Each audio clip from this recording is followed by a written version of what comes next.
Welcome to MTALKS from MHOUSE.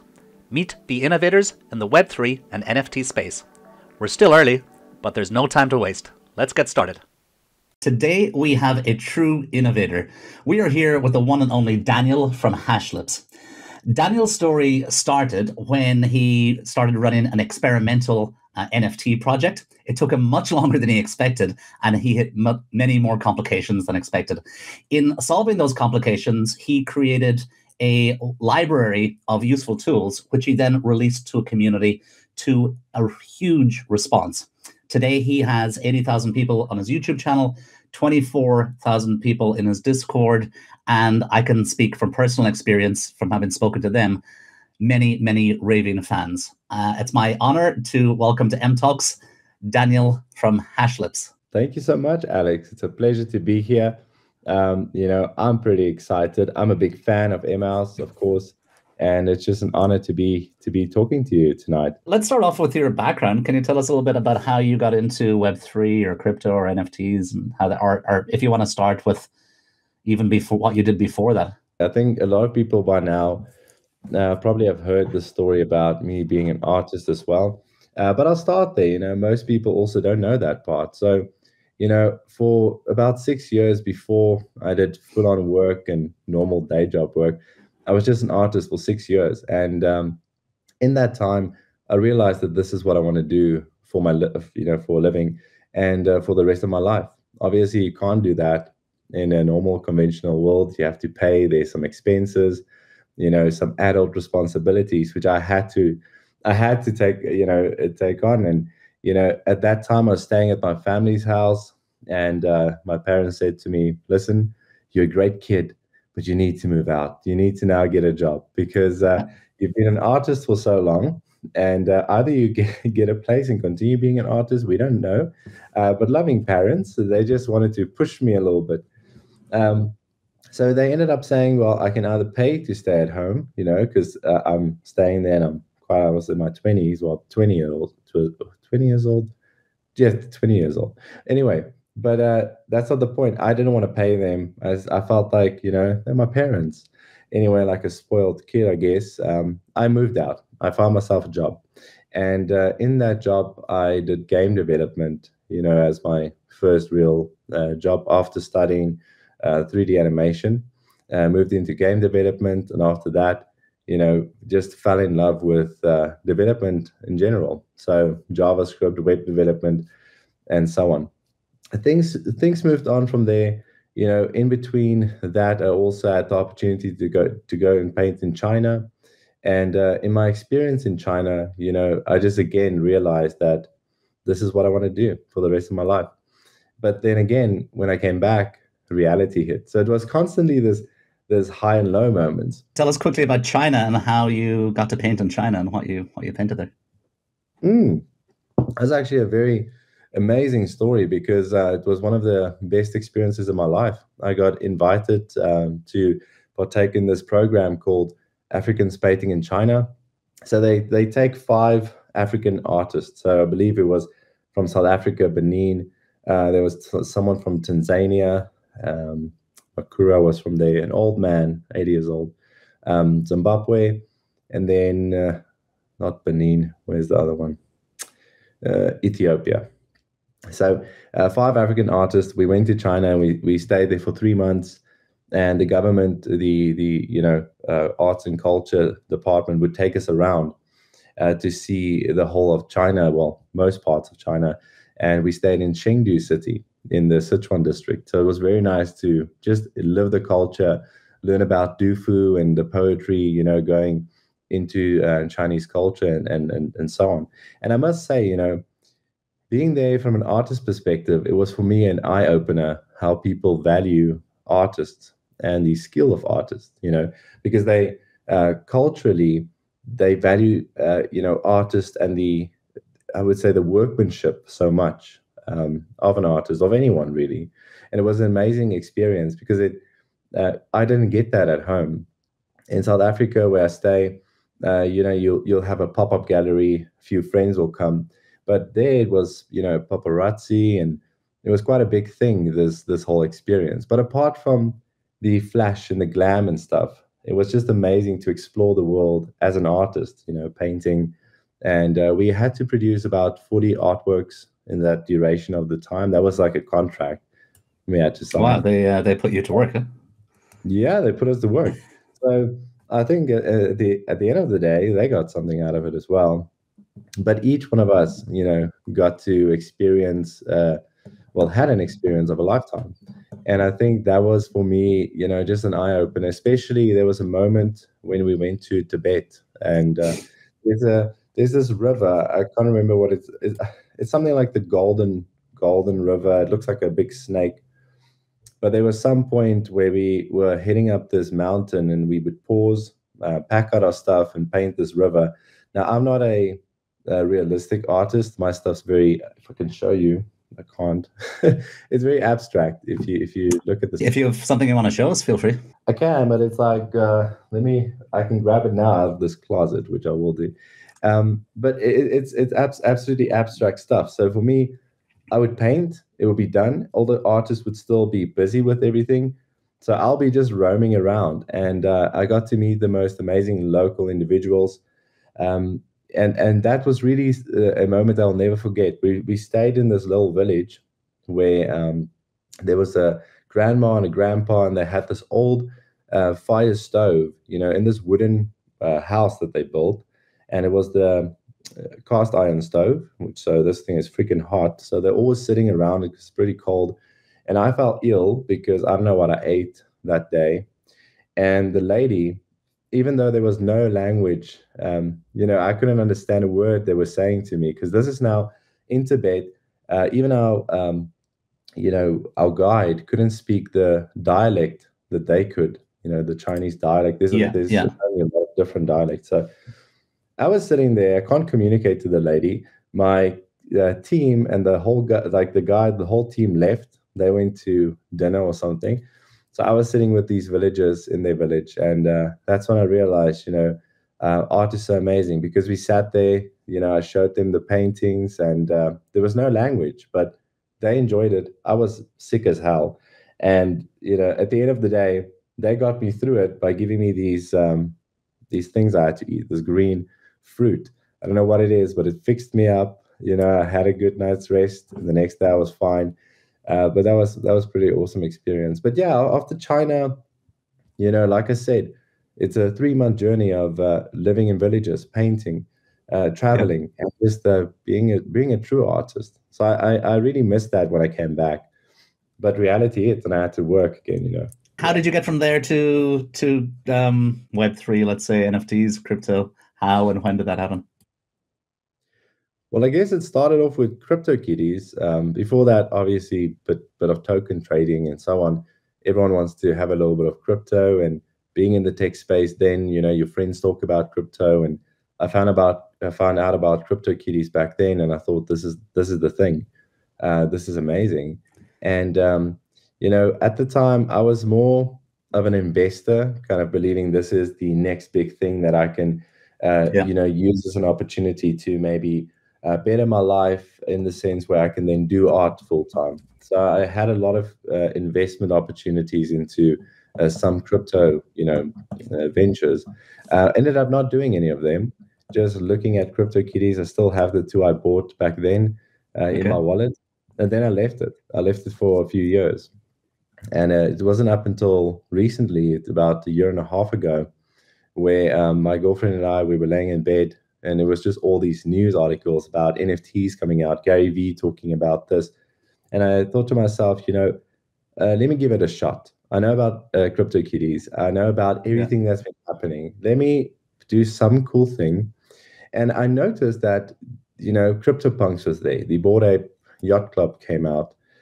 All these big NFT collections, and they all had something similar in nature. They were generative art, like PFP profile artworks, like we all know now. And I thought to myself, well, let me research and find a tool, and then get mine up and running. What I realized is there is no tool. There was no tool. There was also no information on how to do these things. So I written myself a program that can generate the Hashlips, hence the name behind me, the sign. Okay. Yeah, and then I wrote that tool and I made the Hashlips, the artworks, and then, uploaded them one by one on OpenSea, which is something I never recommend for anyone to do. Try and upload anything of 10,000. Anyway, but yeah, I realized I was doing it wrong. And so that's where my journey in Solidity started because, I knew how to code. So I might as well just learn a new language. And that's when I realized that there is no information out there. There is no tools out there. And that's when I decided to open source everything to help out the community is also struggling like myself. That's an amazing story. Super cool. Okay. So yeah, it was really NFTs that got you in, and we're only going back around about 1 year, right? I guess so. It's May 2022 now, so we're going back to kind of the first quarter 2021. Around that time, you said Bored Apes were out already, so maybe it was even Q2 already. It could have been. I think we celebrated the YouTube channel's 1 year anniversary about a month ago, so maybe a bit more than a year ago. That I started. And, when I started, I thought, yeah, and also when I started, I reached out to a lot of people. And this is something I noticed you guys do at MHOUSE as well. You empower people, normal people in spaces and allow people to talk. It's really nice to actually join these spaces. So when I started, there wasn't this thing. There was the, individuals who could make it. They would be on stage. Everyone who wanted to make it just listened in. And now I guess the environment flipped because the knowledge is out there. So now everyone's making it. But it's still very difficult for someone to get highlight or eyes on their project. So yeah, I mean, the fact that we can just talk here, that this is a dream for me because, when I started off, no one wanted to speak to me at all. I was struggling very much, with my little Hashlips. They're still on the blockchain, but as time progresses, it's just the passion that you deliver on things. That eventually, if you do it constantly and consistently, I believe people would see it. Tell us a little bit about Hashlips, because it's not your main thing now, but just give us the short story of how that came about. Hashlips, wow, yeah. I mean, it is now my name, the alias, but yeah, certainly not the little lips that you see anymore. So maybe if you can look behind me, there's a lip there just above the pink lightsaber. That's 3D printer, by the way. Anyway, I just thought I had to say that because I'm struggling so much with 3D printing. That's the only successful thing I printed. But Hashlips is actually, it was my brand. I did a bunch of Photoshop images I took from some of my previous artworks and placed it as backgrounds, foregrounds, and then used the art engine to create these lips. But when we thought about the name, I was laying in bed, my girlfriend's like next to me, and she's busy on her phone, pouting, and I'm like, lips, let's do lips. And that's how it came about, to do lips, I mean, because when you looked at it, when you looked at the space from, an outsider's point of view, that's what you saw. You saw rocks, selling and being an art form. So I was trying to think of something that I could use my abstract, artworks in that would be a little bit out there. And then that's why I chose lips. But yeah, I should have chosen my name carefully because I didn't realize I'm going to use it this much. It's a great brand because it's instantly recognizable and it's unusual. As soon as I heard it the first time, I can still remember when you were nominated by somebody, you were like, what is Hashlips? And my mind started racing, trying to imagine what Hashlips were or what they meant, and I had no idea. But it immediately got my interest and intrigue. So I think it's a good one. Stick with it. You have no choice now. People think, because it has the word hash in it, that's what they think. So I get a tremendous amount of NFTs of these leaves and everything. Oh man! So that's what this name is now leading to. Okay. And meanwhile, hash is actually just the kind of acronym for hashed algorithms and so on. And that's why it's called hash, just to get that out there. But good to clarify. It still won't stop the other algorithms from putting you up in front of all the weed heads. But, yeah, well, I certainly don't mind. But yeah, just to get some light on that. Good. Okay. So you hit some problems, some roadblocks. You reached out for help. You didn't get the help that you needed, so you had to solve those for yourself. And that's where these first, I guess we'll call them like tutorials, came along. Do you want to tell us a bit about that? Yeah, absolutely. So when I was struggling with everything I had to learn, I bought myself a tutorial on Udemy, actually a great German guy who I listened to. And I just learned the basics of Solidity. And I realized that, okay, there's a bit more to this than, it's something that could be taught to someone who doesn't know code, as long as you follow some structure. And that wasn't my first video I made on Solidity. I believe the first video was on me trying to show people, okay, how to connect your MetaMask to get Matic tokens. Because at that time, Polygon chain was just starting up, and I had the opportunity to have some kind of deal with the Polygon chain to kind of promote them, even though my channel was just 200 followers. And I still managed to say, listen, guys, I would do the best content out there. I promise you, I will do whatever I can. Give me a shot, because they were actually the first individuals in the space who was willing to talk to me, that actually had a great product. So I have to say thank you to Polygon for that, because they drove me to create the channel and every day put out quality content for individuals so that they can see the value that I brought to their platform. It didn't work out because they got very big. Teams expanded, team members left and joined, and that's how I lost contact with them. But I didn't stop there. That's when actually the channel took some new life, So if you go down in my channel, you'll see there's these pink thumbnails, and then I had a little bit of a switch, made it a little bit more modern, and then you can actually see the stages that the channel went through. So yeah, I mean, back then I was doing a lot of Polygon videos, and you'll actually see in my channel, if you look through the channel, you can see like the pink thumbnails, and then it moved into a bit more modern stage and so on. And that's how the stages of the Hashlips ecosystem started. And then after a while, we just developed open source software, released it to the world, obviously putting a disclaimer on there saying we're not responsible, because please, everyone do their own due diligence. But we're trying to help people in the space, get their voice and get their footing in the space. And that's how it grew. So then we started a Discord channel. We first were on Telegram, and we realized that's a bit chaotic, so we moved over to Discord. And from there, it's like a little snowball. We've pushed it over the hill, and now it's just growing and growing, which is very nice to see. Your community loves you. You've obviously given them a ton of value, a ton of resources, all for free, as you said. Are there any haters out there? Are there people saying, "Oh, you're enabling people just to flood the world with PFP projects"? Or were there some OGs that felt that you were giving this away too easily, or did you get any like negative feedback about that?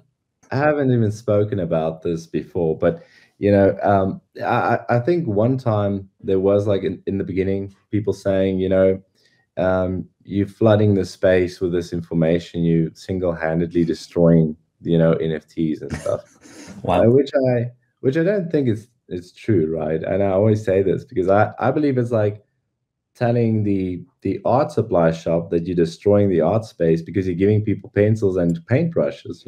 Yeah. I've always had that analogy to this, what we're doing. But yeah, on the other hand, there's a tremendous amount of people who value what we do. And for me, every day I get up, every day I switch on my computer, I sit here and I do YouTube videos. For me, that's worth coming back and doing this for those individuals, like Sarah talking about me in that beautiful way. Thank you, Sarah, if you're listening to this. I really appreciate that. But yeah, there's been some people who are very upset with me as well. And let me tell you why this happens. It's because I want to help everyone. So what I end up doing is I hear about someone's project and I hear about their cause and I say, okay, you know what? I'll help you with that. Meanwhile, knowing that, I've got so much on my plate right now that I just touch base, and it's a bit chaotic at this stage, but I try my best. So I try and sit and work with the team, and then After a while, I feel like they got this, and then messages get lost. So then I, get messages like, "Man, you silent." So I feel so bad for those individuals. So then I say, I'm always like, "Oh man, sorry for the late reply," and at some point I realized I need to stop doing that, because I can't take on too many projects. I can't help it too many people, and I'm all doing this just on my own time for free. I really never ask for payments from people. If people want to pay me for doing a project with them, they usually do that, and I never do that, right? So I end up doing all this work with so many people because they're so passionate about their project. And I don't want to discourage people from doing a project, but the thing they tell me is that they need this help because they won't be able to do it. So in a sense, I feel bad for not helping someone. So then I end up helping them, but not paying enough attention. And that leads into people being very upset, and after a stage, they come to you and they say, "You know what, man, you are an A." So you're not helping me. But and to those people, I just say, man, I really try my best. And that's what you can do, in this space. But as time goes on, I hope I can get to help more and more people. And that's really what I love doing. I know it's silly to say that you get recognition for helping people in this space. It makes you feel good. It honestly does, Alex. For me, I never really felt this way. Getting on a stage and you hear how many people's lives have been changed just by small things. People being able to buy a car for their family just by starting up a collection and actually selling their artworks. Different stories come to managers to work themselves to me, and then I read these, and they outweigh any negative feedback that I've ever gotten from anyone. So that's why I'm staying in this space, and that's why, yeah, man. But yeah, if I can tell you some scary stories. Yeah.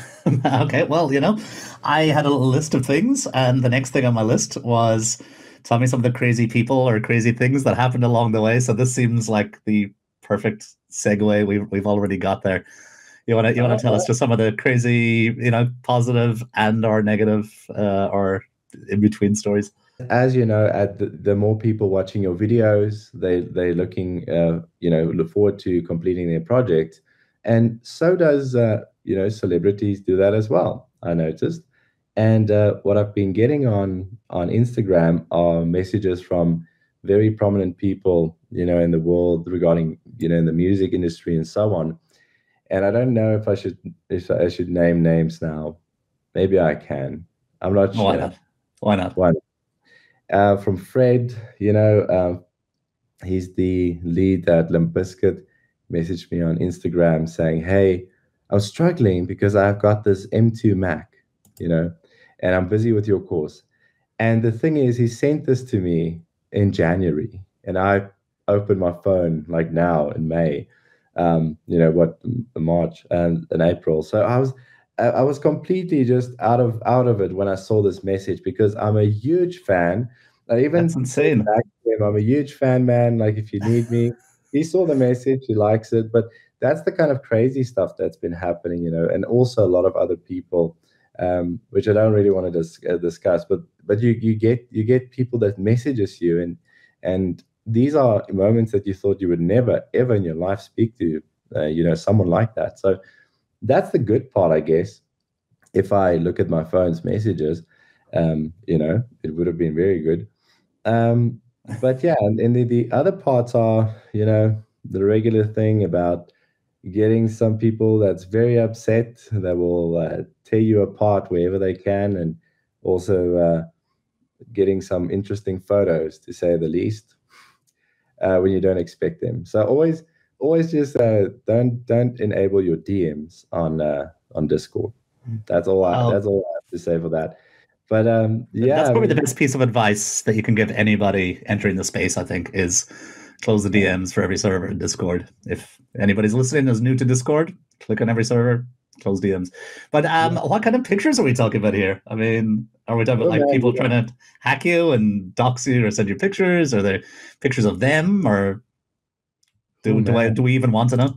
I don't even know if I want to know if it's of them. But yeah, I mean, it's not like very bad images. I just think it's pretty strange images for someone to get these things, and you don't, you know, they know who you are, they know you know who you are in the space and what your intentions are in the space. So no intentions, you know, other than educating in the space.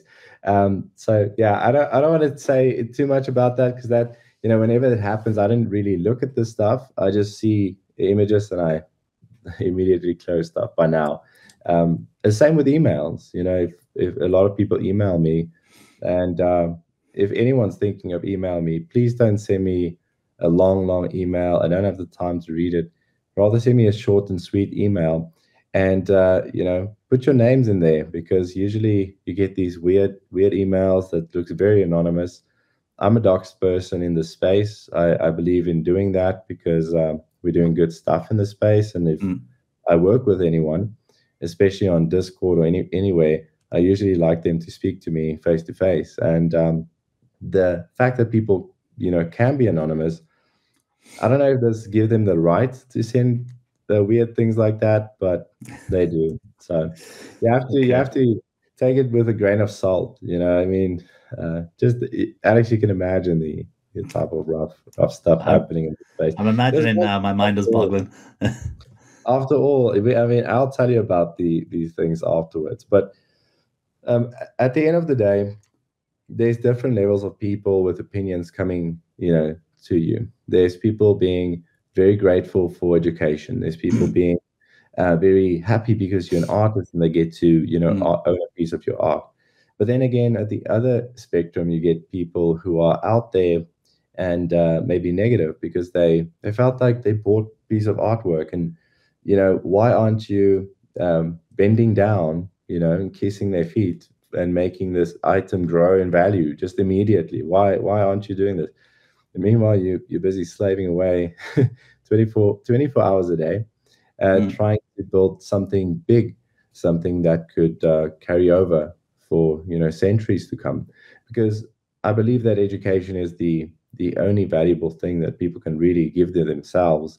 And you know, if we look at education in that way, in this space particularly, we can make this last, and that's what we all want, right? Web3 to be the thing. So 100%.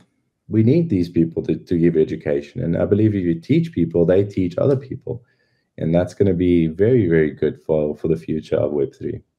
I couldn't agree more. I think you put it really well. I mean, here, you know, at MHOUSE, we're building something called a linked collection. It's an art collection, and it's funny that you said that you want your educational content to be there for hundreds of years. That's exactly how we talk about the art collection that we're building.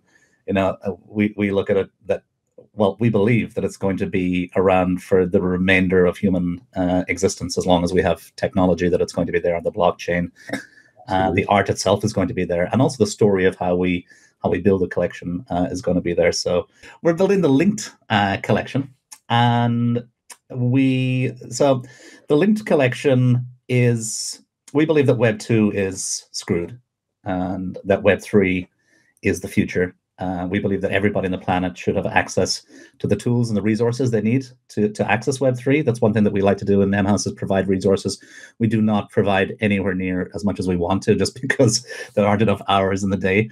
But we believe that Web3 is a revolution. And the biggest onboarding that I've seen over the last kind of 6-7 years of being kind of involved in crypto has been since NFTs came along. You know, all this time we're saying you can be your own bank, you don't need these middlemen, and waiting for people to catch on. And it didn't really happen until there was like nice pictures of monkeys and art and culture on the blockchain. And that's, for some reason, I didn't see it coming. Maybe you did, but I don't think that many people saw it coming. And that's what brought so many people into the space.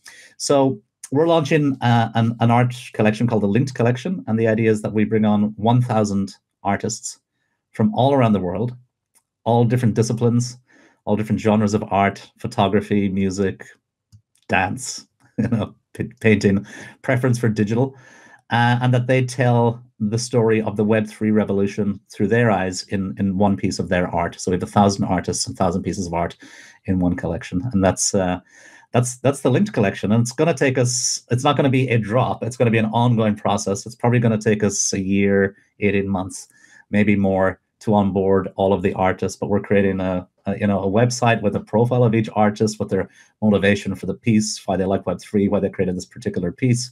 So we're going to have a 1,000-page website. We're going to have 1,000 artists. We're going to have that whole story there. So it's a pretty epic undertaking. And so that's the link collection. We hope it's going to be a historic reference for early crypto and blockchain art that people will look back on in 100 years, 200 years, and say, this was the first few years of crypto art, and this is probably the most important collection. That's what we're hoping for. Absolutely. I love the fact that it's about art. We've seen these trends of, and I don't want to call them crappy artworks, but we've seen this trend of people just wanting to do a quick flip. They want to come in, they do a bunch of stuff, and they try and push it off as artworks, which in its own right it is. I can't judge artworks. It's subjective. Anyone can love art as they want to. But I truly believe that what you guys are doing, and I wish I could be one of the artists. Please let me know where we can sign up. But with my art collection, I feel the same way. I absolutely love art to the point where I can't describe it enough to people how much I appreciate art, because artworks to most people are a form of escaping, not maybe reality, but releasing emotions into the world that they might have. It's a way to relax, to center themselves, and so on. So I honestly believe that without art, my life would be a mess. But art is the one thing that keeps everything together, and that's why I love collections and individuals like yourselves and the projects, that value artworks to that point. And absolutely, it's going to be in the history books. I mean, 1,000 artists, 1,000 artworks, like that's hard to miss.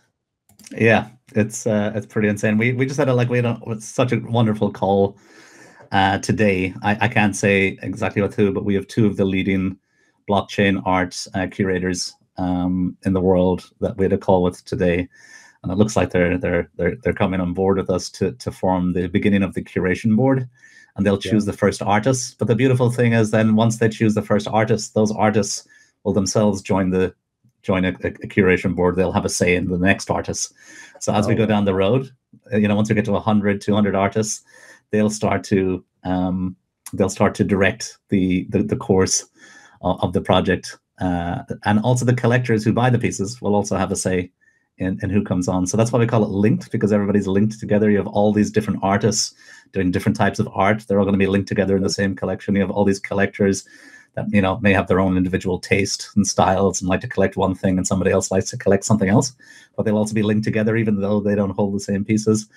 It's for the last artist, it's going to be very tough though, because you're going to be having 1,000 people judging you before you're on board. So that's quite a special occasion, absolutely amazing. So the project, is it kicking off already? You say throughout the year, and the curators are coming on board, you guys having those discussions, but when is there any date set in place for when this is going to come out and the whole thing's going to start?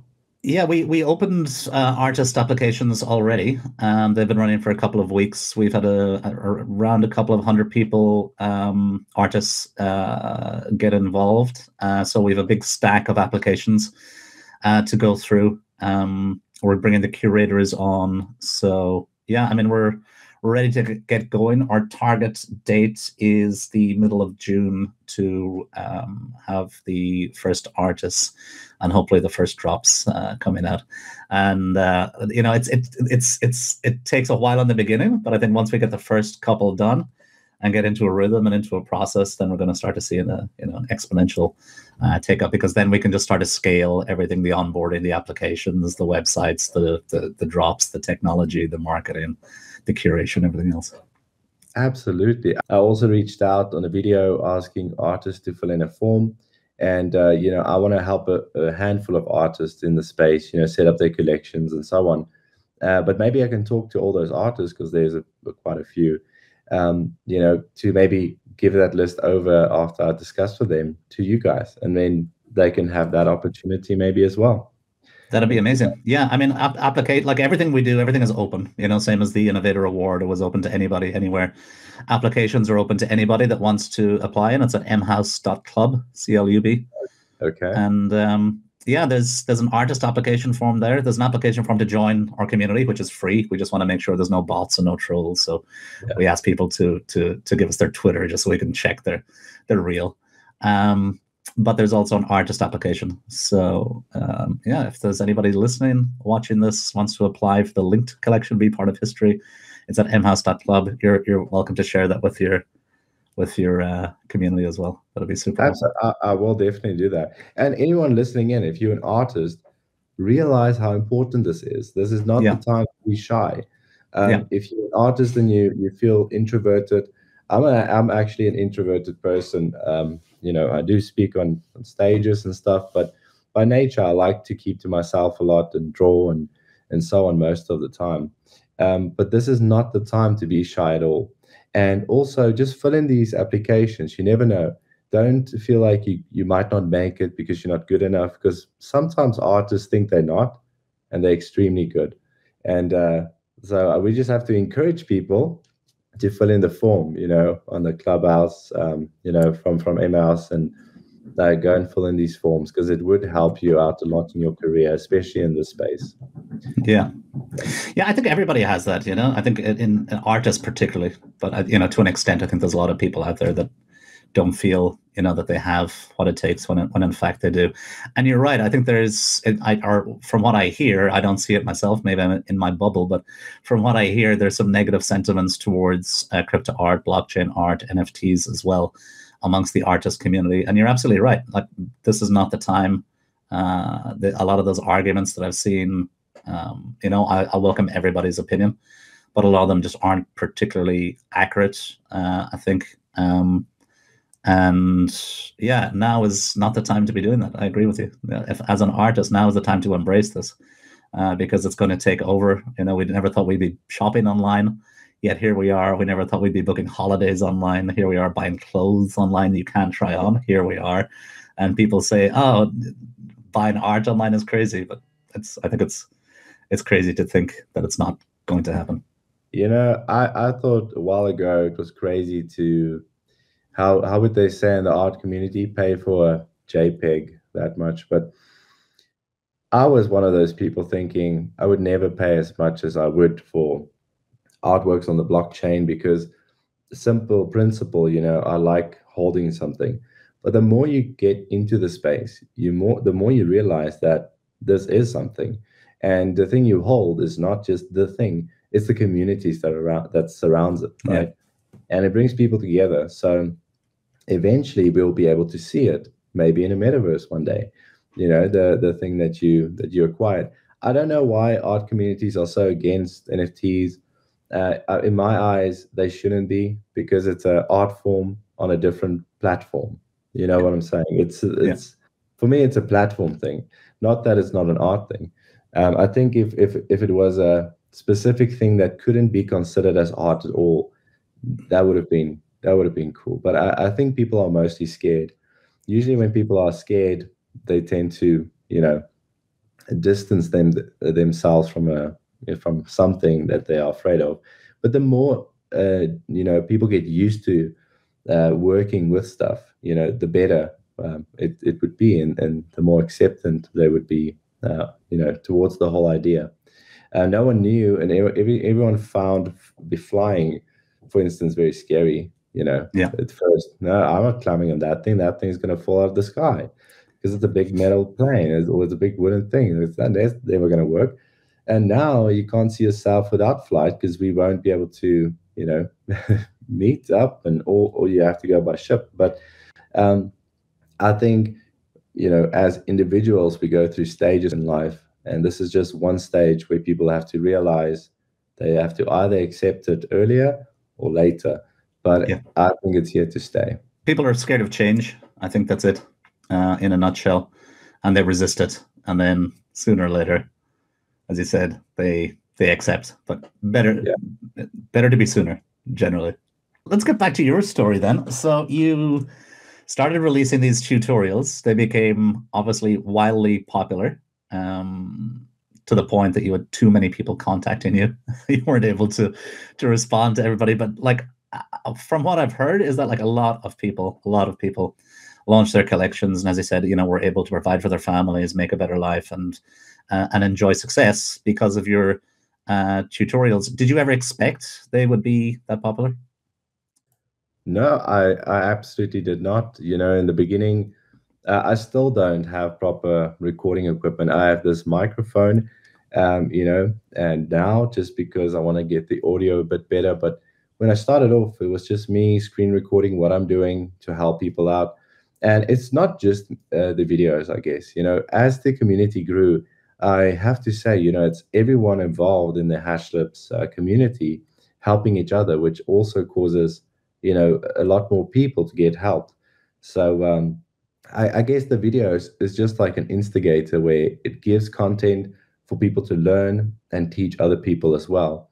And I think the ideals that I'm trying to spread here is that share. It's okay to share. It's okay to give away, of something that you have, because I promise you'll get that in abundance in different ways. It's not always monetary, but it comes back in different forms. And if we all get to share in this space just a little bit, imagine how much there will be to go around. And that's going to be, that would be for me a space that I certainly want to be a part of. And currently now it is. So I created this little bubble with a community, and hopefully we get to attract more and more people in the space who wants to learn about anything. We want to open it up to woodwork and robotics and every aspect of interesting things that I would like to learn. Imagine entering a community and you get to talk to people in AI, and find out a little bit more on how you can get involved. And with baby steps, these things would be possible. So it's not certainly not all towards the videos. I have to give recognition to the whole community here, especially the moderators who's helping people daily as well. But the video certainly helped getting everyone to the server. Yeah, like I said, I guess it's not about teaching people how to launch NFT projects. It's just about teaching people useful skills they need to know, whatever that is. Well, that's what we want to move into, because NFTs, you can only learn so much, before almost, I won't say everything, but before kind of how to set up any kind of NFT project, and then maybe expanding into different areas as well. And while all this is going on, I'm moving my attention to a bigger project, which is the metaverse we are busy building on the Hashlips side. And that for me is important for two reasons. One, we're going to make it open source as well. So I want to teach people how to do that as well. And people can use it. So communities will be able to finally spin up a metaverse of their own, which I think is pretty cool. They can do that with different projects, but it usually costs an arm and a leg. Let's talk about that, because this was new to me when we were planning this. I said, hey, let's do a podcast. You said, fine. I said, here are some of the things I know about you. Should we talk about this? And you said, yeah. And you said, let's also talk about the metaverse. So I don't know much about this. I think it's new. It sounds super exciting. So please break it down. Yeah, it is very new. Alex, what happened was, the one day on a space, as I am in a space, I'll just be spontaneously saying some stuff and then later on hitting myself because I need to do it.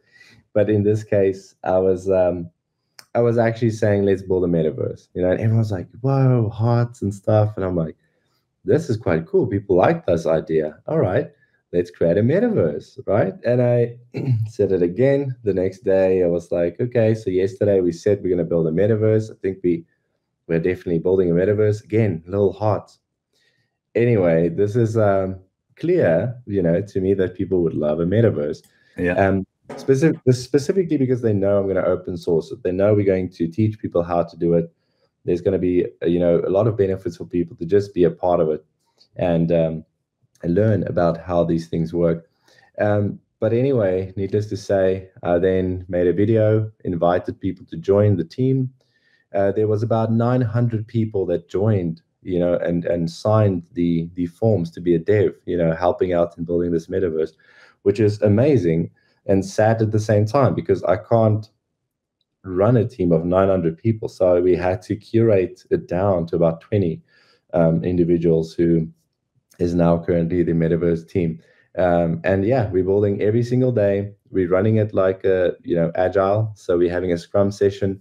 Well, now we're in our first sprint, but we have a stand up every single day, and we have our little grooming session. So it's a full on working thing. And each individual person is sitting around the world. So it's super difficult with the time zones, but we are getting there. And, bit by bit, I started realizing that this is now a reality. Now we are building it. So if any of those people who have filled in that form on my video and you've not been selected, I just wanted to say to them, there also is going to be something special for them as well, because they believed in the product right from the beginning. But our metaverse, we want to have different, Alex. Obviously, it's going to be mostly the same as other ones, but do you want to just pause there for a moment? Because I think the word metaverse, for everybody, it's still not crystal clear to people what it is. So when you talk about the other metaverses, or like your baseline for a metaverse before you get onto your particular twist, do you want to tell us how you see that? When we talk about the word metaverse, first of all, right, is think of a game where people get to interact, or think about WhatsApp, where you talk to your friend, or Facebook, where you get to share a picture. But instead of doing things on a phone or a flat screen, you do it in a 3D environment, where you get to maybe see a representation of a 3D character of your friend, and you could see them there. They might not be physically there, but it will feel like that. Apart from that, metaverses is generally around, or built around, a social concept, right? It's to socialize, because we are social beings. We like to be in spaces together. We like to chat. And a metaverse is just a digitized form of a social network, I would say. And it can become something much more. If anyone has seen the movie Ready Player One, that is the ultimate goal, right? To put on your goggles and then just go into this world. That is not the reality that we have now. Obviously certain technologies, browsers, render capabilities for 3D, either downloading softwares, it's very limiting at this point. But when I talk about other metaverses that have done this, usually how it works is you get a piece of land token, and then you can build with that land token and put it in some kind of 3D world, or some kind of 3D space.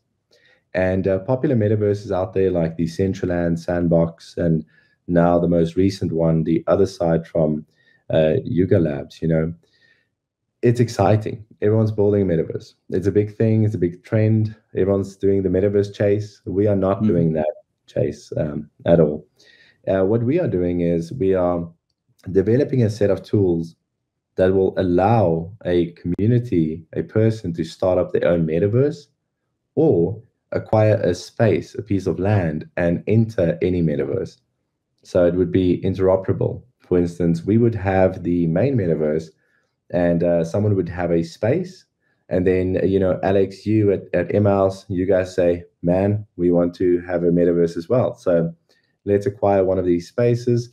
You can physically build on it and just be in the metaverse like a normal community member, or MHOUSE can start up their own metaverse and invite your community where they can be in and build and thrive and be social. And that's what it is for us. It's giving smaller communities the option to do big things with this metaverse, because it's going to be open source to some degree. That's amazing. Is it that you'll create a metaverse, and then within that you'll have different dimensions where people can create their own sub-metaverses? Kind of like that, but also completely different. We don't want to control anything. So we will develop the smart contracts, the interfaces, the builders, the renderers, and everything. And when you kind of build a metaverse with the product that we're building, right? And the product's called Eden Lands, by the way. Eden Lands. Eden Lands, yeah. Great name. So lands without the D. Yeah, and I think it's a cool name, because you get Eden, And then because obviously new land, whatever, it's fresh, it's a new start. And then lands without the D, because a LAN is just a network of things, right? And that's why we thought Very that cool. was a good name. So Eden Lands. And when you build your metaverse with the Eden Lands SDK, what this will enable you to do is to actually build a metaverse completely separate from the Eden Lands ecosystem. That just means that you have to still build the builder, the interfaces, and those things. But if you have a developer team, you can certainly do that. But then we have the easy option for community members who are not that versed in dev and has those skills. All they need to do is maybe have one of these land parcels which they can use to build their own little building. But that's actually your access token to then go ahead and use the whole ecosystem as well.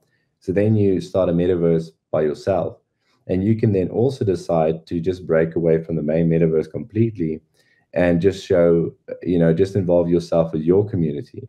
Or maybe you want to partner with another community and you bring them together. And this to me is a way better social convention, because you get to decide who you want to see and who you want to involve yourself with throughout the day.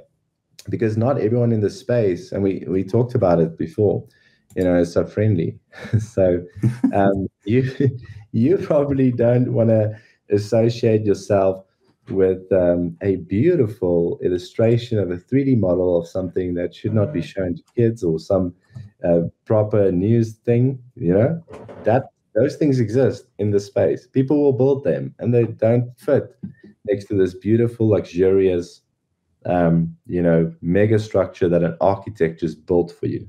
It's kind of like a joke sitting next to this beautiful thing that someone has created that you don't want to have, how can I say, in that environment. So what you can do is you can start your own metaverse, and you take your land, and you don't move it because it will exist everywhere, but you just allow it to display only in yours. And by doing that, you can invite then, your own friends, you can invite the whole community, and you can invite the whole Eden Lands over if you want to, which is, a big community as well. What we want to do is something so flexible, so malleable, that anyone can use it. And that it will always be a total free option to build your own thing, or have a space and do it the easier way as well. It sounds amazing. It's a lot of work, but we're getting there. We're getting there. I love the idea. So you can have it as private, and you can literally have your own family, your own small group of friends, your own team of a couple of people or 10 people or 50 people there, and have it isolated. Or you can, when you want, you can choose to open it up and throw a huge block party and invite the whole of Eden Lands in temporarily or permanently, right? You can. So the access points we're obviously going to make so that you can say, well, someone owning Eden Lands and someone owning a sketchy ape, we are the sketchy ape. So we, as Sketchy Labs, maybe sets up a metaverse, and we say, well, if you have Eden Lands and you have a sketchy ape, you're in this metaverse, right?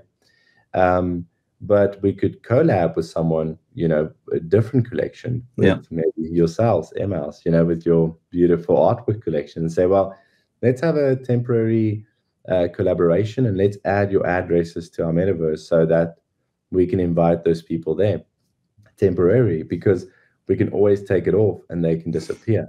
Or you can make it permanent, and then, the both of you just stay in this group. And you can always decide to destroy the metaverse if you don't want it to exist anymore, because that metaverse is just a small contract. But it will always be there, unless you totally want to destroy the contract. But it's going to be a graveyard for destroyed, for burnt metaverses. This could be a graveyard, that's actually some cool way of looking at that, because once a metaverse has been left to dead, it's a graveyard. But all the land parcels can enter there. All the Eden Lands land parcels will be able to go in anywhere they want to. And it means that you can take your house, your building, your structure, your beautiful sculpture, your skyscraper. We're also going to try and not limit people how they build, mostly, or how tall or how wide and stuff.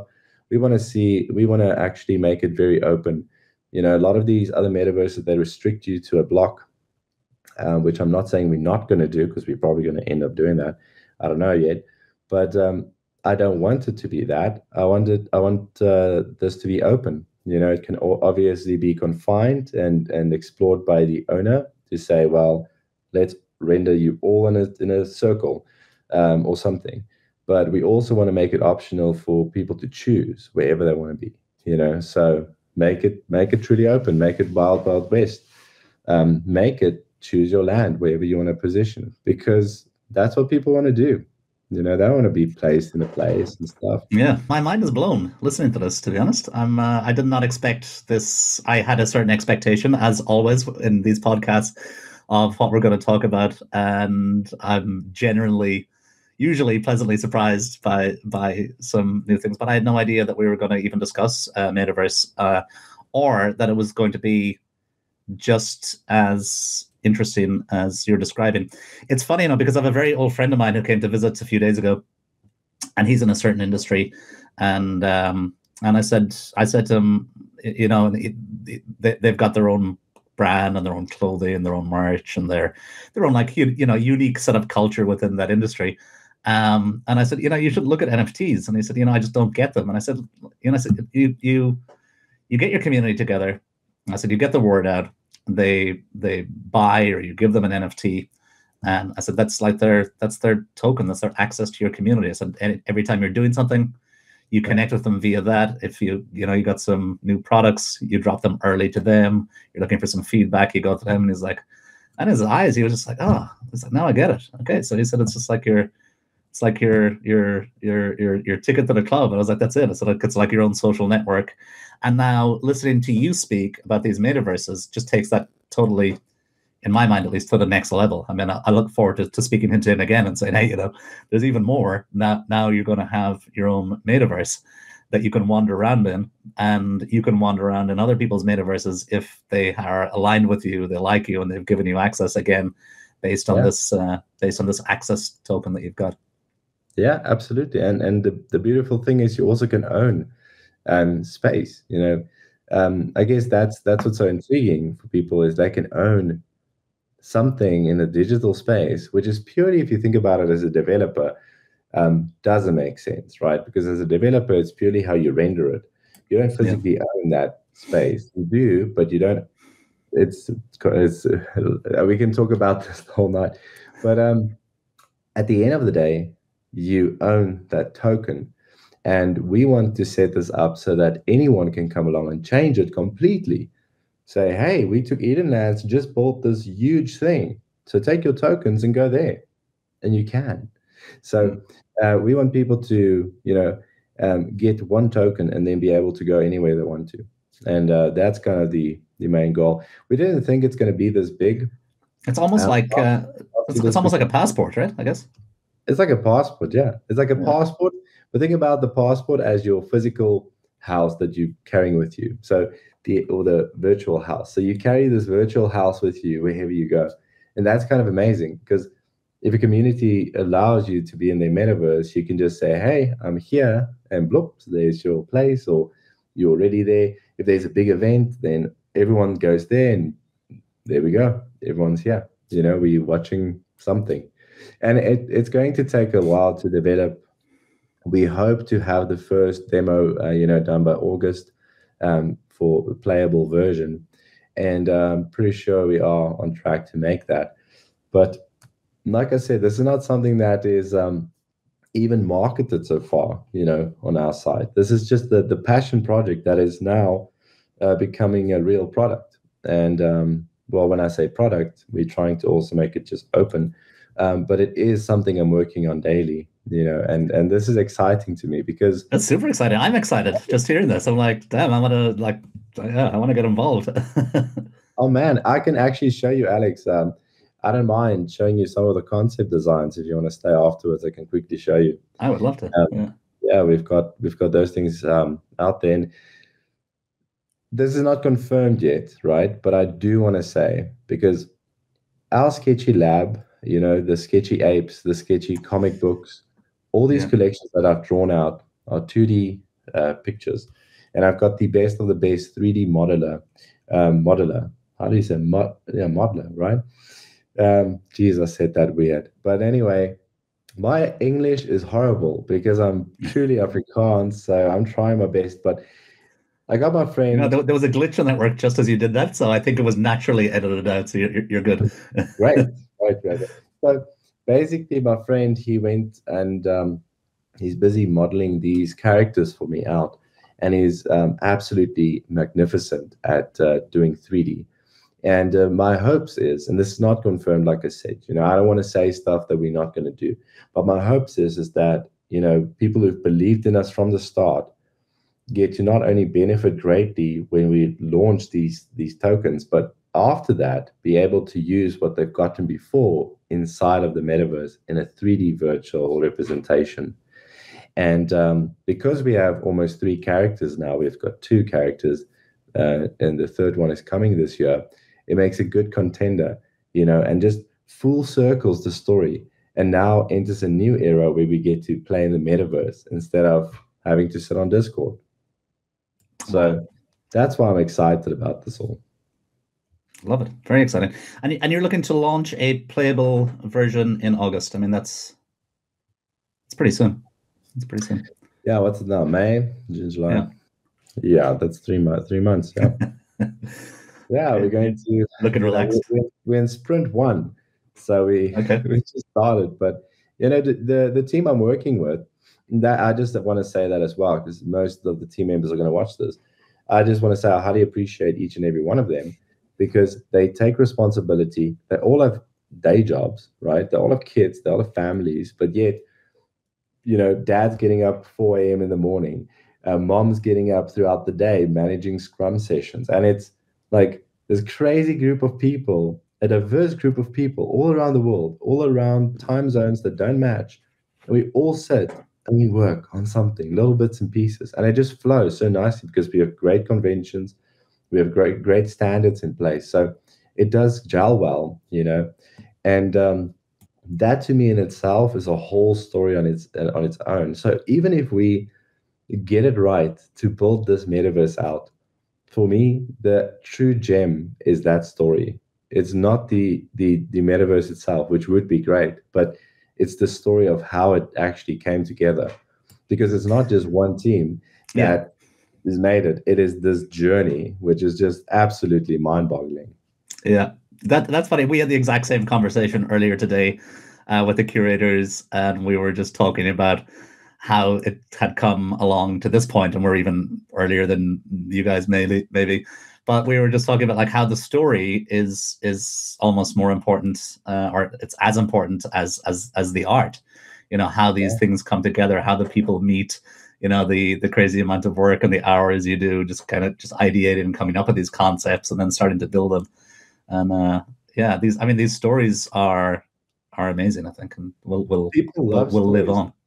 Oh man, stories will live longer than any image in history. Stories have the power, to change a lot of stuff, and that's why we love movies so much. We love being told the stories. We love watching the stories, and everyone here listening to tonight's session, you have to realize that you are absolutely in the beginning of something so big, so vast that you won't be able to comprehend, how small this community really is right now and how big it's going to be in a few years. If you think about the amount of people in the world who's already on, big social media platforms and who's going to enter into this space pretty soon, it will be a cloud, a cloud of people just everywhere, and we're going to be in between. So, this is where you set your roots. This is where you meet people that, you make your connections, that you can ensure you also stay relevant throughout these sections and more individuals coming in. And my hope is that new individuals coming into the space gets to share and gets to see the same stories that we, Alex, you and I, and everyone in this community gets to see every day. We see these little things happening all around us. We get to tell them, and that's to me amazing. And I hope that just stays with the space for as long as we go on with it, because that's to me also exciting, right? It is very exciting and it's very inspirational. And I think particularly at the moment, not to get into the markets and the price of things, but things are kind of choppy and they're maybe not going the direction people would like. But hearing these stories and seeing what people like you and others in the space are building, just then is really inspiring, because we could chop around here that we may not see huge growth in the market for another month or a couple of months, or who knows, maybe even longer. But when it does come, it's the projects like this, I think, that are being built now are going to be the ones where you're like, where other people are going to look and say, like, where the hell did that come from? Absolutely true. We are on a bit of a, how can they say, a little bit of a dip. There's still projects doing. We won't say the well. B word. What? The B? The B word, yeah. For the description of the market, it's like a large animal, sometimes brown. Claws. But I can say that because I actually bought a very special NFT that I'm very excited about. I think it's considered as my first blue chip NFT. Can I say what the name is? Sure. Am I allowed to? Yeah. I bought an OK Bear. I don't know if you know that. Yeah. It's a Solana, right? It's a Solana NFT, and I absolutely love the community and the founders. They're very professional. They're very supporting. They're doing stuff the right way. It's very exciting to be in there. And they're saying it's going to be okay. So even in spaces or markets where things seems to be a little bit flat, I don't see it as being flat. I see it as being, people are pulling back a bit. They're rethinking things. They're thinking things more clearly through, which is better, in my opinion, than people being in such a rush because it's such a hype that they just put stuff out, you get to a point where you're like, okay, that's been done quite a few times, but apart from that, that's also not done up to scratch, and the quality is lost. But when people have time to think, now we get time to develop finally. That's, I think, when build-ups start happening, and when we enter, this rush again, because there is going to be these stages, in anything, and especially in the Ethereum network, and just this network or the space in general, where it's heavily governed by finance. People flow in, people flow out. That's just how it works. But for people sticking around, they will truly see, growth all the time. Again, not financial advice, but that's what I hope to see, certainly. Great. I have a couple of questions then about the metaverse. You just mentioned Ethereum. Are you building on Ethereum or are you building somewhere else? Nothing against Polygon at all. I think it's a great chain, but I still believe that, my favorite chain out there is Ethereum. Yeah. And at the end of the day, we would like to build our metaverse in such a way where it's on Ethereum. It is going to be totally decentral, so people will have to use, interact with the blockchain and unfortunately pay gas to update stuff.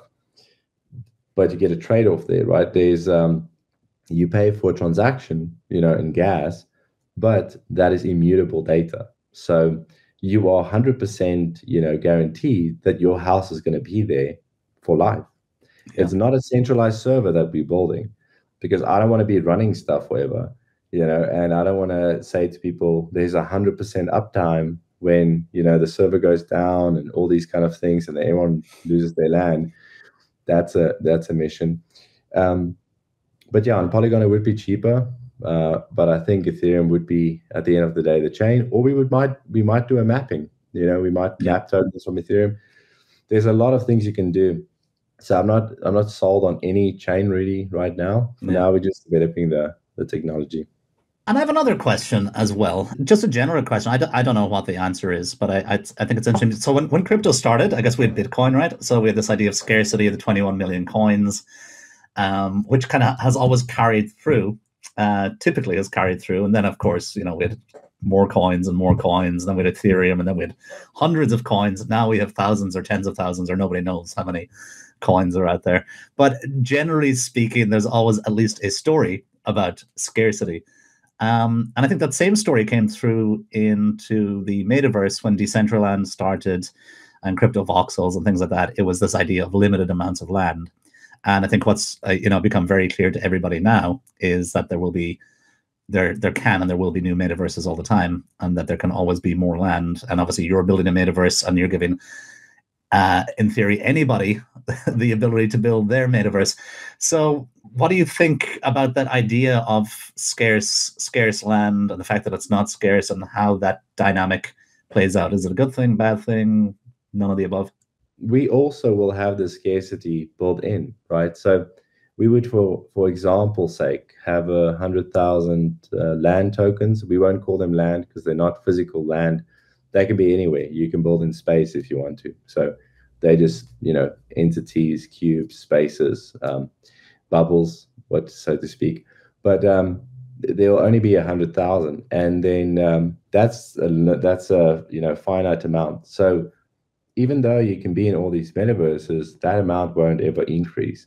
And I think the more metaverses that gets built, actually, the more scarce that's going to become, because the more communities that onboards these, obviously the holders would need a space to build something on, to be in their metaverse. So in our case, I think it's very good, for people to build more metaverses, and good for the land price and the value of land or spaces to go and increase. That's surely not our main drive, but it is a factor that we are thinking of, just to give value back to people who own a space and would like to see the value grow, so to speak. And then, so I suppose that leads on then to, that's within your metaverse, but obviously there are other metaverses that exist before, and there'll be others that will come afterwards. I suppose, in theory, there is an unlimited number of potential metaverses. Wow, it sounds like we're talking about physics here, but that's fine. But but what about interoperability? How do you see that? We're getting into kind of deeper discussions now. I guess we can keep it short. But what's your idea of interoperability between different metaverses and being able to hop from one to the other? I think that's fantastic. Yeah. I think it's pretty sad that you buy a land somewhere and you can't really take it with you. It's either you stay in there, which, in all fairness, I have to say this: dev-wise and development-wise and project-wise and scope-wise, it makes sense, because you are this project. It makes sense to keep stuff here, because as soon as stuff goes out, you don't know where they can go. And also, there's lost opportunities from a business point of view, if you want to look at it like that. So that's why I think when interoperability comes into play, it's very important to follow standards to allow that. Whether other metaverses are going to implement that is very difficult. So our solution to that is very simple, which I cannot reveal here, but it's this extremely simple solution that I can't believe is not out there yet. So maybe it's not out there yet because we're going to burn our fingers, but or maybe not. Maybe this is the new thing. But I believe this is the best way of doing it. And doing it this way will allow you to implement these structures now or later, or maybe in 100 years from now. You can still make your space or your thing interoperable, because it's not set in stone. And that's kind of what the blockchain is, right? But our spaces won't be. And yet they will still be NFTs. So that's the beauty of it. So it's all decentral, but they are so changeable, and they can be interoperable. And I believe that if people develop more like this, it just promotes growth in the future. And for other metaverses to say, well, we're going to do that too, because we want to invite people with that token. But why would they do that if they can't sell their own space, or their own land?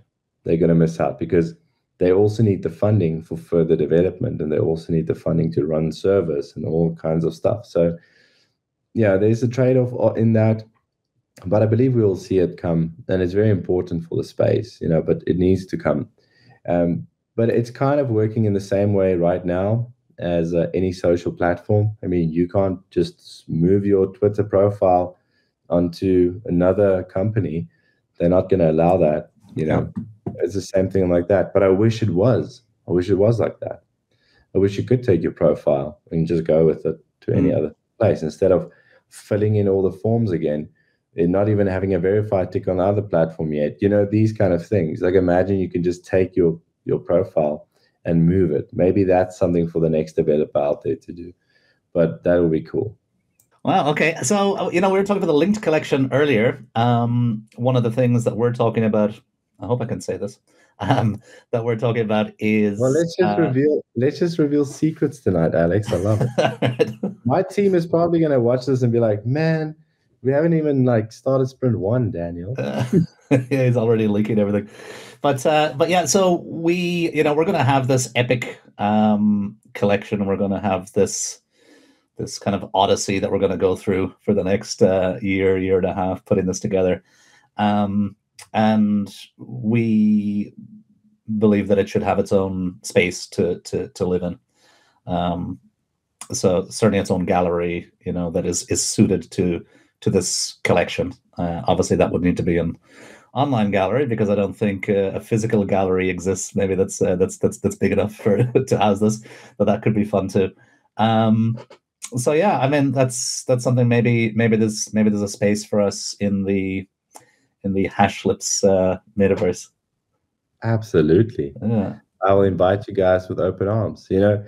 That's actually one of the things I want to do when I have access to these, tokens. I want to give them away on spaces to people, to communities that I feel deserve to have their own metaverse there, or just want to try it out, but really to prominent people in the space, such as yourselves. And I think it would be wonderful.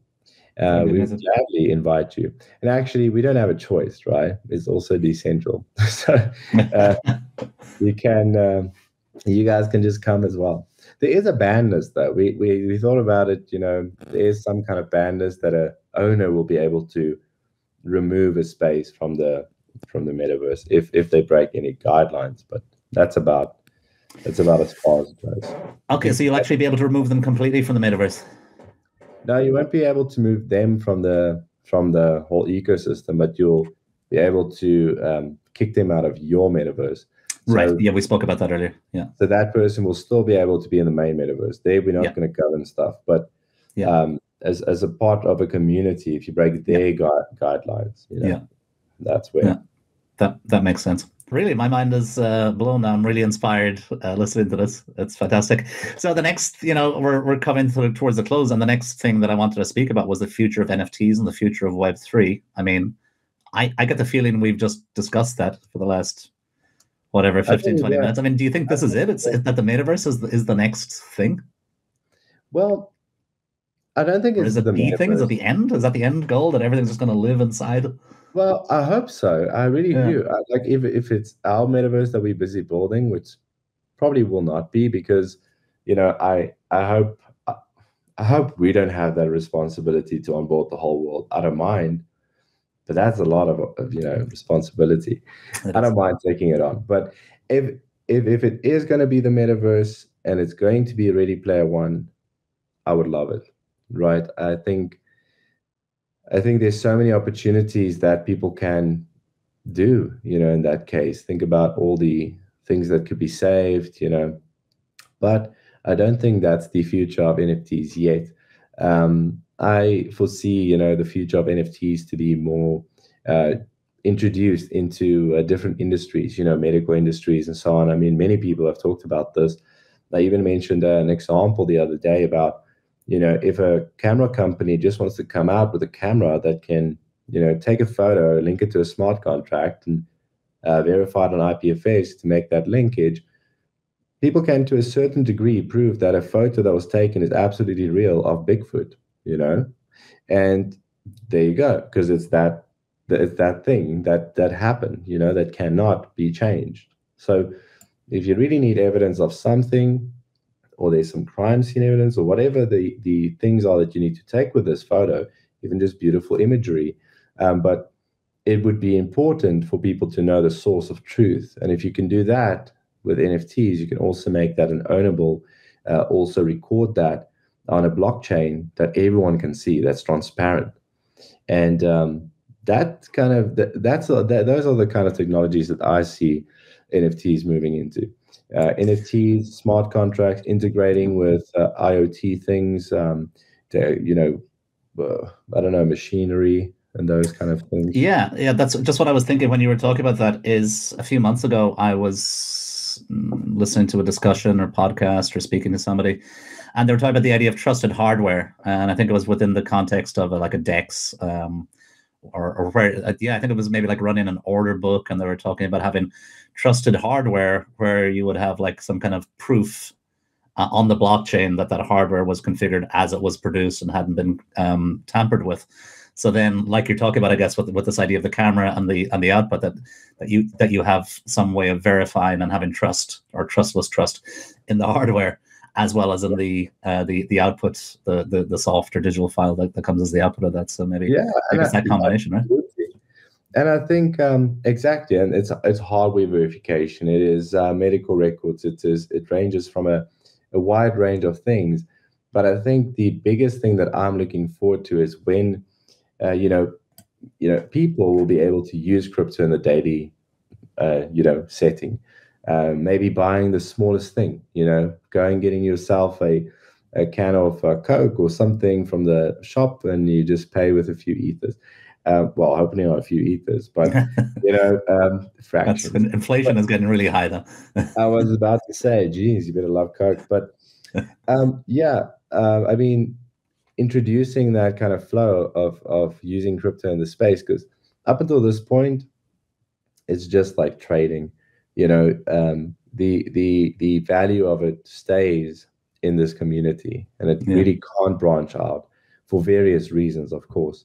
But I hope these kind of reasons get overcome in some way, so that in the future, and that we could trade and we can do things, with the technologies. Because if that's allowed, then smart contracts will be allowed to be used as different technologies as a form of payments, and which already are in the blockchain. But what I want to get to is there's a few hurdles. You can't just also say that kind of stuff, because you'll be stepping on a lot of toes.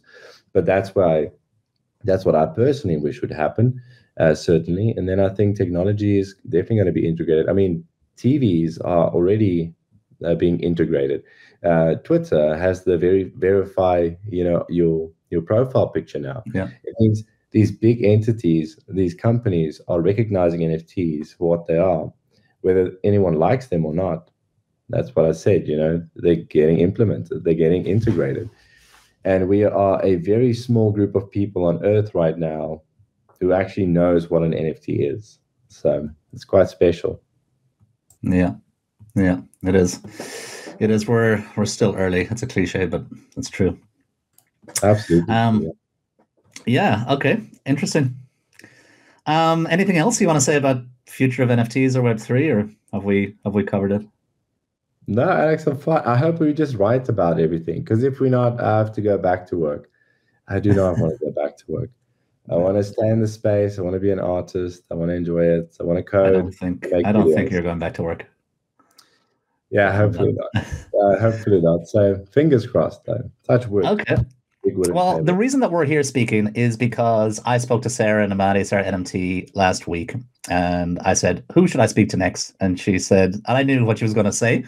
I was almost going to say it myself, but I thought I won't lead her.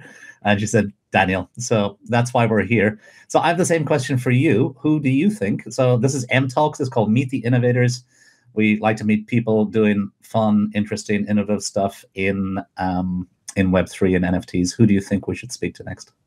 Well, actually, I have someone interesting that you can speak to, and it's someone that I got to know. Like, actually, there's so many people I got to know. I want to introduce my whole team and everyone I work with to you. From people at the sketchy labs everywhere. But there's someone that I believe can add a tremendous amount of value regarding the dev side of the space. I generally now move from more dev talks to in the space in general, because I want to move more on the artist side. But someone who's very heavily in the dev is someone on the Hashlips side who has joined. His name is Marco. He's been a very prominent dev and an influence, on a lot of people on that side. And the reason is because he now wrote this new kind of package where people actually get to deploy their content, their contracts, and safeguard it, and all these things. And that's something he's very passionate about. I would recommend him. He's an up and coming, YouTuber as well. But I would certainly, support him in what he wants to do, and also share it to the world, because he's a very knowledgeable person and an amazing human being. And then I just want to say, for everyone who I didn't mention now, Dushko, Santosh, all my team members, you guys are great. I just want to put Marco on the spot, because let's have him talk to Alex. Fantastic. That's great. Okay, if you can hook us up, that'll be brilliant. And then offline after this, I can figure out how I can do some research. I'm not a dev, so I'll be stretching myself, I guess, try to talk to Marco. But it sounds like fun. It sounds super interesting. I would love to do that. Thanks, Alex. Just ask him a question about how did you do that, and then you'll talk for a long time. Perfect. You could just do that, just like great. Me. Good. Last question. What's your advice for people in Web3, in crypto, in NFTs, or actually none of the above? What's your advice for people generally? If you had one piece of advice to share. I'm putting you on the spot again, I know. No, I don't mind. I think it's valid to ask people who have been in the space for advice. So, I would say from a creator's point of view, if you are a creator and you're starting your NFT project and it's not doing so well, don't give up on yourself. Keep at it every day, and so on. The second thing is, I think people in the space need to realize that if you buy something in this space, don't do it with funds that you need to live with. These NFTs and in crypto in general is a risky investment, as a whole. And there are different levels of it. Understand what is art. Whether you invest in art, it's artworks. There's no utility. Yeah. When you invest in something else, there's utility, if they say there is. And know the people that you get involved with. Don't open your DMs on Discord. Don't open and click on links. That's the fastest way you're going to get all your other NFTs stolen. Join communities, and at least my best advice is, if you find a community that is heartwarming and feels like a family, stick with them for a very long time. You'll get to meet a lot of people throughout the space. You'll build up friendships, and that's how you build connections. If there is any spaces that you need to join where you want to feel that warmth and that familyness, join the Sketchy Labs or join MHOUSE's spaces and Discords and socials. Just go on there. You'll get to feel a sense of belongingness. How can you say that? You'll belong, because we will be there. And we're just chilled people. We're not here. We don't hide behind masks, even though one of my logos is a mask. We don't hide behind them, but we enjoy, what we create together, and we invite everyone here. But I would just say, be cautious, be careful, and never give up on your own artworks or your project. Amazing advice. Amazing advice. Daniel, this has been really a lot of fun for me. I really enjoyed speaking to you. You're a great guy. Everybody said you're a great guy. I met you. You're a great guy. We've spoken now for the best part of 2 hours. It's been fantastic. And you've totally blown my mind with your metaverse. I'm really, really inspired and excited to see how that comes along. So I just want to say we need to make it work now. I say, Alex, we've said it now. Now we need to make it work. It's out there, man. It's out there. I know, and I've put the linked collection out there, so we both have a lot of work to do. But yeah, on behalf of me, on behalf of everybody at MHOUSE, just want to thank you very much for your time, and more importantly, I want to thank you for everything that you're doing for this industry, for the space, for Web3, for NFTs, for communities everywhere, for being a great role model. So thanks. Thank you so much, Alex. Just once again from my side as well, thank you for having me. Sarah, thank you for nominating me. This feels like one of those challenges you have to do on Facebook right now. Nominations. I love it. MHOUSE is a great place to get education, and seems like they're going to help 1,000 artists. So I have so much respect for you guys, and I absolutely enjoyed the space. Thank you so much, Alex. Awesome. Thank you.